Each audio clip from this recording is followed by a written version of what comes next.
Welcome to our channel. Today we how to transfer branding assets into Mailchimp automation step by step clearly. To start transferring branding assets into Mailchimp automations, first, log in to your Mailchimp account. Navigate to the Campaigns tab on the main menu. Select the automation you want to work with or create a new one.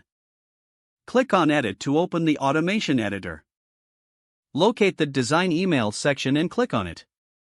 In the email design interface, select the content block. Drag and drop the image block into your email layout. Click on the image block to upload your branding assets.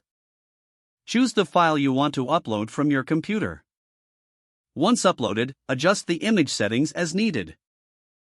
Now, move on to the text block for any branding messages. Drag a text block into your email layout below or next to the image. Edit the text to reflect your brand's voice and message. To incorporate your brand colors, go to the Design tab. Select the color options to match your branding guidelines. Apply the chosen colors to background and text elements. Next, add any logos if necessary by repeating the image upload process. Once your branding elements are in place, review your email for consistency. Make sure all assets align with your overall brand identity. After confirming everything looks good, save your changes. Finally, test the email to see how it appears to recipients. You are now ready to launch your automation with your branding assets in place. If the page does not load, refresh the browser or try again in a private or incognito window.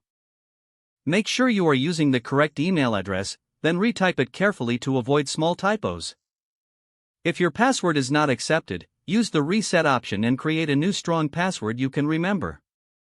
Check your spam folder for verification or security emails, then complete any requested confirmation steps. Enable two-factor authentication if available to improve account security and reduce unauthorized access risk.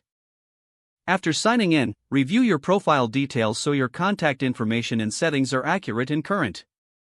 Don't forget to like this video and subscribe to our channel for more step-by-step tech guides.